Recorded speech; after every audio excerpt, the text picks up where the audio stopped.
Deixa eu fazer aqui uma indicação. Eu tenho sempre feito aqui no nosso canal, seja no EBDcast ou aqui nesse formato de podcast, sempre tenho feito uma indicação de livro para vocês. É para mim uma satisfação poder indicar conteúdos relevantes aí para vocês que desejam ingressar aí na vida de um leitor, porque na verdade é que a leitura ela é essencial para a vida do ser humano. Se você é uma pessoa que não lê, até tem um Reels, né? Aí tem um shot aí no canal que eu falo sobre a citação do Israel Belo de Azevedo, pastor e professor de teologia também. Ele diz que a pessoa que não lê também não deveria falar. A pessoa que não lê não deveria falar. Por quê? Porque nós falamos pelo que pensamos e pensamos pelo que lemos. Então, se você não lê, você acaba cometendo muita gafe, né? Acaba cometendo muitos erros. A leitura, ela é muito importante. Ela é muito importante. Por exemplo, sábado passado, agora, foi dia dos professores. E o que seria do mundo se não fosse por professores, né? A educação do mundo. E isso passa por uma vida de leitura, de estudo, de dedicação, de empenho. E eu acho que todo mundo deveria seguir esse exemplo. Eu quero indicar para vocês aí esse livro aqui, o Livro dos Mártires. Livro dos Mártires, do John Foxe, ou John Fox. Alguns também citam assim. É um livro clássico, né? Um livro clássico. John Foxe é um autor que viveu, né? Nasceu em 1517, no ano da Reforma Protestante. Ele vai escrever, né? Ele foi perseguido, etc, né? Ele vai ser perseguido, vai viver o período da Reforma, né? Esse período de perseguição que a igreja, os cristãos protestantes sofrerão, e ele vai escrever essa obra, que é a sua obra principal.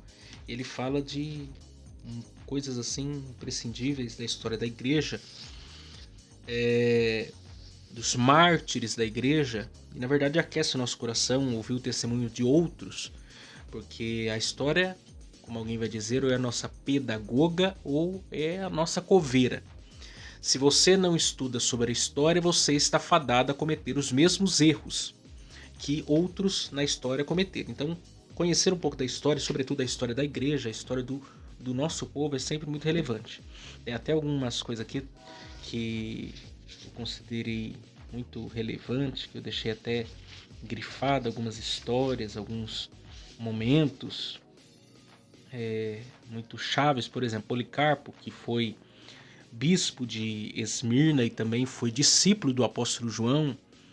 Ele foi capturado, né? Ele havia sido capturado no período de grande perseguição, e o procônsul, o governador, que foi julgar a sua causa, né, para ele ser ou não condenado, se ele seria absolvido ou não, ele disse para ele assim: jure e haverei de libertar-te, blasfeme contra Cristo. E aí olha o que Policarpo responde. Policarpo, porém, respondeu: 86 anos o servi, e ele nunca me fez mal algum. Como haveria eu de blasfemar contra o meu rei, que me salvou? Isso ele, com 86 anos, foi martirizado, não cedeu, como muitos foram colocados nessa situação, nessa circunstância, e eles se mantiveram implacáveis, se mantiveram firmes na sua posição. Tem um outro contexto aqui que diz assim: muitos dizem que a vida dos cristãos primitivos consistia em perseguições sobre a terra e orações no subsolo. Suas vidas estão expressas no Coliseu e nas catatumbas. Sob Roma, há subterrâneos chamados catatumbas, os quais outrora foram templos e túmulos. A igreja primitiva de Roma bem poderia ser chamada Igreja das Catatumbas, porque muitas das igrejas, ou o povo de Deus, naquele contexto do Império Romano, na igreja primitiva, não existia templos como nós hoje o temos. Não existia essa liberdade religiosa como nós hoje o temos. E muitos cultos, reuniões eram feitos nas catatumbas, né, no próprio esgoto de Roma. E aí diz assim, há cerca de 60 delas nas redondezas de Roma, onde podem ser percorridas por volta de 600 milhas de galeria, sem chegar ao fim. Tais galerias medem cerca de 2,4 metros de altura e de 1 a 1,5 de largura, e contém em cada um dos lados fileiras de cavidades compridas, baixas e horizontais, umas sobre as outras, como beliches em um navio. Nelas eram colocados os corpos sem vidas e então fechava-se a parte frontal, às vezes com uma placa de mármore, às vezes com telha unidas com concreto. Sobre essas placas ou telhas eram pintados ou gravados símbolos e epitáfios. E aí é interessante aqui algo. Tanto pagãos como cristãos enterravam seus mortos nas catatumbas. Quando foram abertos os túmulos cristãos, os esqueletos contavam sua terrível história. Cabeças separadas dos corpos, costelas e escápulas quebradas e ossos calcinados pelo fogo. Contudo, apesar da trágica história de perseguição, as inscrições inspiravam paz, alegria e triunfo. Algumas delas diziam: aqui jaz Márcia, posta a descansar em um sonho de paz. Vitorioso em paz e em Cristo, ao ser chamado, foi-se em paz. São alguns dizeres que eram encontrados na catatumba de alguns. Por exemplo, teve de outro aqui que foi dito: a seu mais doce filho, levado pelos anjos. Vejam bem, foram martirizados, decepados, comidos pelos leões, pelas feras. Alguns morreram incinerados. E mesmo assim, os epitáfios em relação à sua morte era sempre de uma esperança. A esperança que só quem de fato nasceu de novo dispõe. Aí diz: lembramos-nos da história de perseguição, tortura e fogo contada por esses esqueletos ao ler tais inscrições. No entanto, seu pleno vigor pode ser notado quando as contrastamos com as pagãs, as quais carregam escritos tais como... Olha só o contraste entre aquilo que está no epitáfio do cristão com o pagão. O pagão diz: viva o momento presente, pois nenhuma outra certeza nos resta. Levanto minhas mãos contra os deuses que me levaram aos 20 anos de idade, embora não tenha feito mal algum.